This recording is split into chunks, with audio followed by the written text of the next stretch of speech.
Welcome to BrownSkinn Whiskey Podcast. Today is a very special episode because we have content creator, entrepreneur, business model, mogul, fashionista. Like, come on, let me get it right. Y'all, I'm just the boy. We have Dream. Welcome to the show. Okay, today we're going to get into some things. We're going to talk about his career, where he's going in life, how he's feeling, what's his fashion sense, how he's moving, and like just what's up next for him, because he's just doing a million and one things. If only y'all really knew. Girl, where do we even start? Well, y'all, my name, for those who don't know me, I'm Dream. I also go by Zoe. It's only if I, fuck with ya. But can you curse on here? Yes. Okay. But, like you said, I am a fashion designer. I'm a stylist. I also have been getting into music lately. It's something new for me, not necessarily new. I've been writing since I was 11, but taking it serious is something I'm trying to take upon. And it's how life been. Oh wow, it's been a roller coaster. Okay. Like, you know how you get on the plane and it start jet lagging and it go oop doop doop boop. Well, then you finally make it to your destination, and I feel like we in the air, and it's finally time for landing in order to meet that final destination before it's time to get on the next plane and take off again. And I didn't even get into our drink of the day. So today we have the BrownSkinn Whiskey Rose Red special drink. You should come check it out if you haven't already. Toast. Hold on, we gotta see what this is hitting on.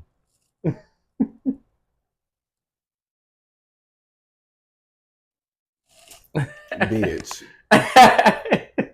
Bitch. She get it. This is like that fire ass Kool-Aid at a cookout mixed with a little Jack or Crown. Okay. This is fire.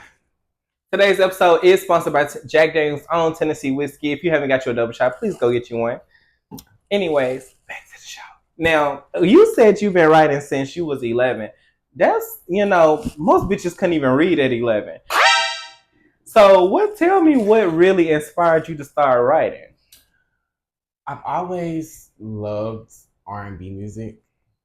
Well, secular music in the church, because we had to sing. Like, we had to sing in church. Yeah. Like, youth choir and all of that. Everything was a performance on stage. Literally. So, going from there, I used to love the storytelling in R&B and how people would create visuals and monologues and movies that correlated or related to the lyrics of the song. Mm-hmm. And so I was like, well, if they can do it, I can do it too. Okay. So I would always come up with like the melody and the flow in my head of how I wanted the song to go and before I write. I think like when we were young, we were so focused on like trying to not even like realize, but we were slowly becoming our own creative director of our own show. Like, because practice, rehearsals, it had you like, well, if I'm going to be singing, I need to be singing like I'm Beyonce. And I'm talking about before Destiny's Child Beyonce. And it was just, that was like the mindset that you had to have, or you was going to be sitting in the pews with everybody else. And you didn't want to be sitting in the pews. Okay. Your parents was going to force you on stage. So when you started getting into like R&B music, what was some of like your favorite artists like early listening on? Like, I don't even really, well, they're like pop to me, but I would love to say Whitney Houston and Michael Jackson. Okay. Like, I don't know if y'all relate that or consider that as R&B, but to me, I feel like it was everything. Those are the two artists that I stuck out to most. Like the way they could just make hit after hit after hit after hit. If they wanted to put an album out, they could if they wanted to. And that's kind of like the vision I want to go up on. Mm-hmm. But even today's generation, I love Tiana Taylor, Summer Walker, ugh, Ari, Jasmine, her, Kiana Lede, Kaylani, Tori Kelly, Janae Aiko. Oh, that's my girl.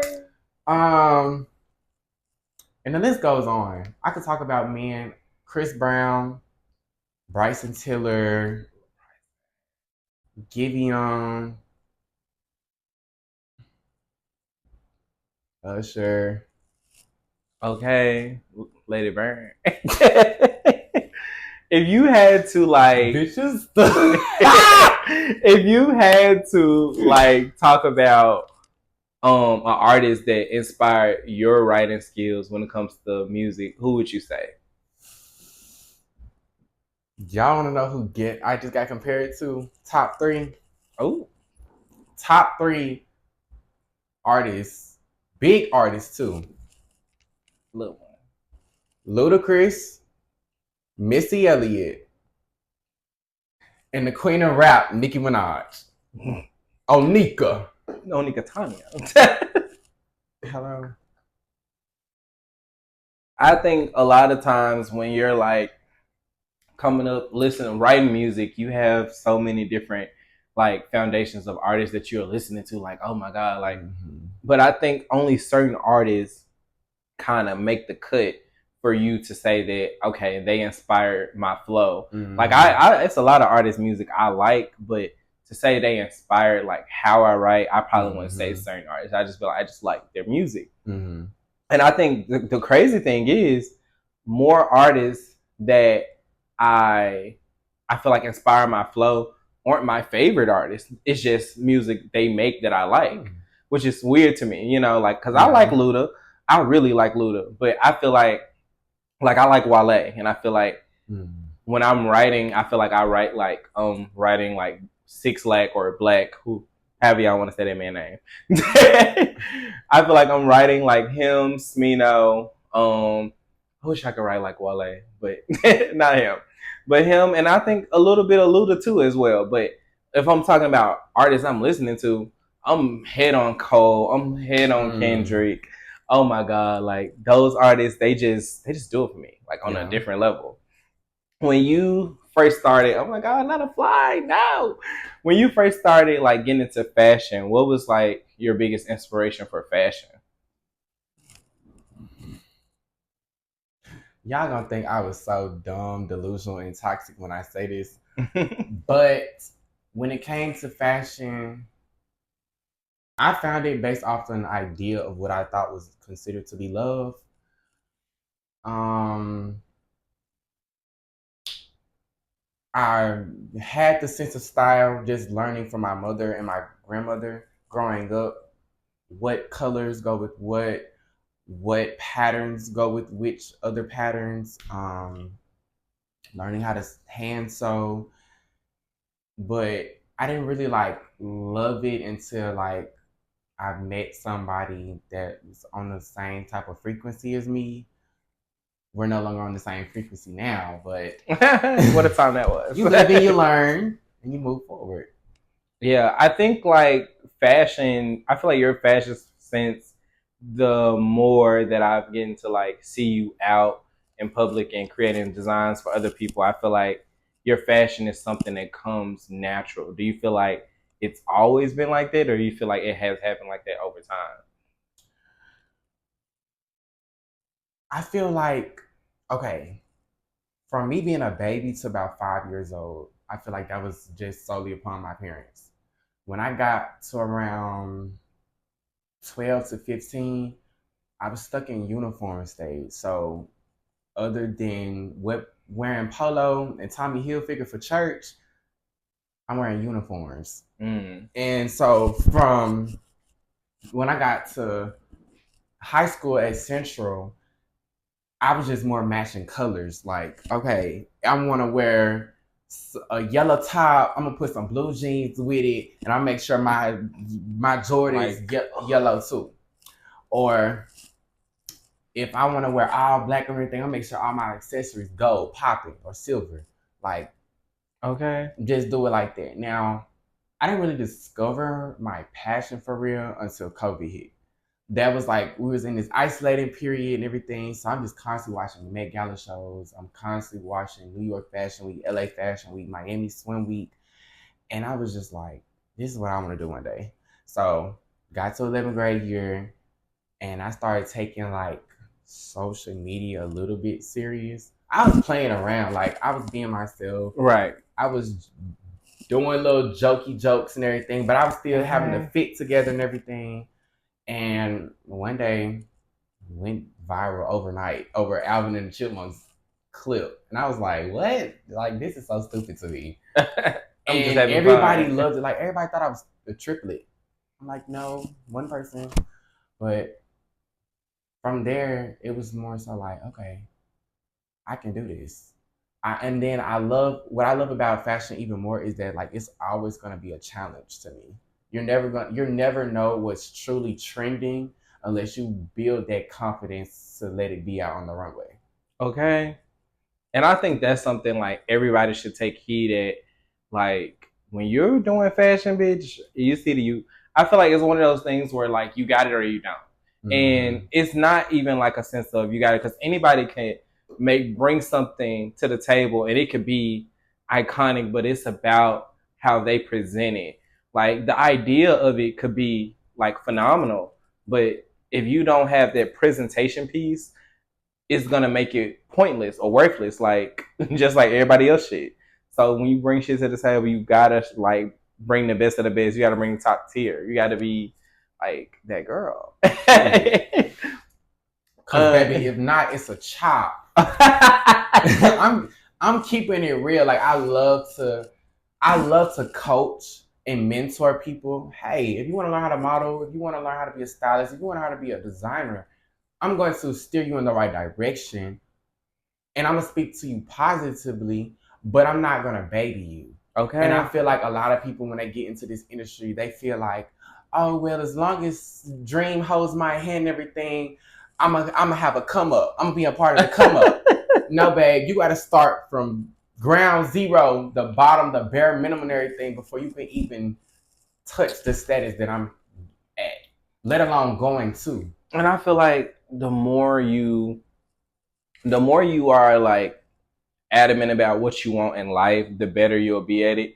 I think sometimes you have to really want it too. Mm-hmm. A lot of times people may feel like, well, this seems cool or this seems easy or this seems like, but you have to really want it. Like for me, even with doing what I'm doing with podcasts, and I tell people all the time, like I genuinely have a superior love for like conversation and music. So I just put them together. You can't say you want to do a podcast just because you bought a microphone and now you like, okay, yeah, let's do this. Wow. But you have to literally have like a genuine love for whatever your show is about and how you want to put on your show and have it going and have like, you know, people that care about what they're doing on your show. Like, you know, I know, baby, like this look, let's get into this look today, y'all. Like, it's giving interview. He came real prepared, real interview ready, real sickening. Like, yeah, you know, I'm about my business, I'm about my bag, and I'm in my shoe. What mean say I'm in my bag, I'm in my shoe? Because I feel like when you look your best, you're going to always be your best. You're going to always be on your P's and Q's and everything. Can't nobody define or tell you who the fuck you should be. Okay. When you. And that's why I feel like a lot of people these days have to get into learning how to be themselves and being comfortable within themselves. Okay. Not trying to live their life through somebody else. Now, with the music that you are making now, what do you feel like is your like go-to for starting a song?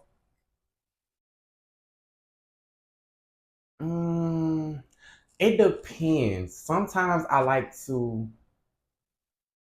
know my main go-to before I create any song or write any lyrics is coming up with a melody in my head. So I'll be like, boom, da, but I don't, da, but I da,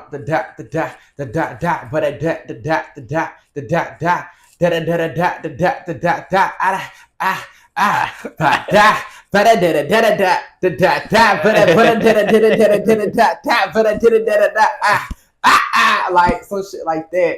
And then I come up, I keep going and I go over it again and again so I know exactly what I want to do. And then I take that melody and I apply words to it. And then when I take the words and I try to find a beat that correlates with that overall message that I'm trying to get out. And I feel like that's a very unique way of like creating a song, because I feel like for most people, including myself, like even when I'm doing my music, I think I have to listen to a beat first. Like I have to find like a sound or a sonic that really makes me be like, oh, I really fuck with that. And it sometimes I can fuck with it so heavy that the words literally just flow. And when it's time for me to write it, it's like I can write it. And I haven't got to the point yet to where I feel like I can write to shit that I don't really fuck with or I don't really like, but I'm at a point now to where like when I'm writing my music, it has to be like a sound that I like. It has to be a song I like, and it has to be something I feel confident creating a verse and putting out to. And I think a lot of music that's out now, I talked to some other people about, is that everybody's trying to make like a hit song. Nobody's making music because they want to make music. But everybody's trying to make a hit song. And I tell people, I think that, yeah, go ahead. Do you feel like a lot of people are so focused on making a hit song for the simple come up and for the fortune, or because there's no passion, or they just trying to do it just because they see everybody else out? I think it's a mix of both. I think a lot of artists that are like coming up, they're trying to figure out what lane do they want to go in, what artists, what path they want to follow behind, because there's so many artists that are coming out that are just putting out like TikTok songs or bops, like instant bops, but nobody's taking time to sit there and like create their music. I literally just watched an interview with Russ, and Russ is so talented. Like he's a artist, he's a creator, he's a producer, and he does a lot of his own music like from scratch himself. And he was on there talking about how producers are trying to sign AI artists, and he's like, he doesn't like the idea of people signing AI artists because it's taking away the creativity and the authenticity in music. Music should be about a sound and sonics to create that fulfill people's minds and give them hope and perspiration in life. It shouldn't just be like, oh my gosh, like I'm gonna put this music out. Like, and he was like, it's getting to the point to where he said it's a way of control. He feel like that putting out an AI artist is a way of a person saying basically, you're not part of the creativity process. We just need you to get out here and perform the songs. Music, in general, I feel like we're in a stage where there's so many artists that want the shine and they want the attention, but they have something that's holding them back, or they feel like they're torn between, do I need to be trying to make the next hit, or do I need to be trying to make the next song that's going to be for me? And I think a lot of artists have to realize that if it's going to be a bop and people going to fuck with it, they're going to fuck with it. And honestly, there's so much music and there's so many people in the world that there's a song for everybody. I'm sure there's songs in my playlist that I play and they be like, what the fuck is that? But there's also songs in my playlist that everybody knows. That's a classic. So you have to, in order for you to build a classic, sometimes you just got to be in there consistently making shit until you get there. I feel like music really the best music, I'll say, comes from when you genuinely have fun and you truly just like, you're so passionate about this type of field and you really want to just make some shit and everything just because you vibing with your homies or with your homegirls and everything, and y'all parlaying, doing what y'all do best. Okay. Like, oh, parlaying. Love that. So tell me about like what kind of music would you consider not what kind of music, what kind of genre would you consider your music as? I don't want to pull a Beyonce when I say this, but like Beyonce. I want to be able to hit every genre of music, and when I say hit every genre of music, I mean like something. Okay, let's say country people like country music, rock people like rock music. Why can't I make a song that would be able to please every different branch of or every genre of music in a way where I still feel like I can be myself? Not say that I'm trying to just do this and everything to please a specific audience or a target. Like I'm the type of person where I don't like to limit myself to just one category, right? Or let one thing just define who I am. Oh my God, he's the next big hip hop artist, or he's the next big R&B artist. Like, why can't I be the next versatile artist? Shit, like y'all need a new category or something. Shit. But I think like with that is so much.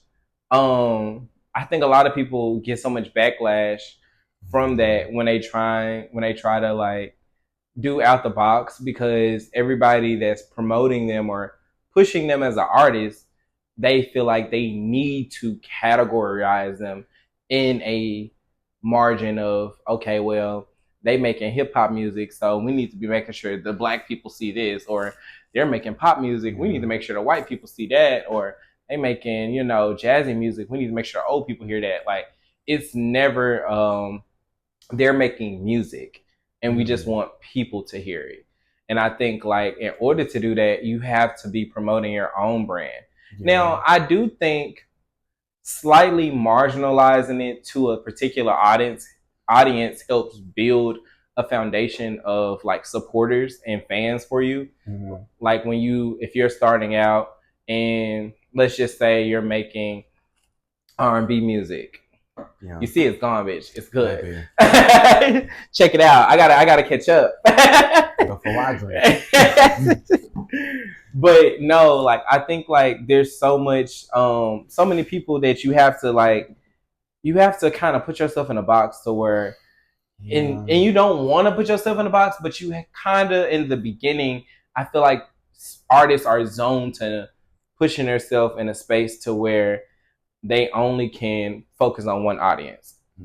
And I think sometimes it helps. I feel like it kind of shows who really fucks with you. Now, sometimes you'll find supporters in the weirdest of spaces, but for the most part, you have to kind of, because I think like when I was putting my music out, when I put out Runts, I was hearing certain people that I didn't even think would listen to my music tell me that they liked the song, and I would be like, you like that song?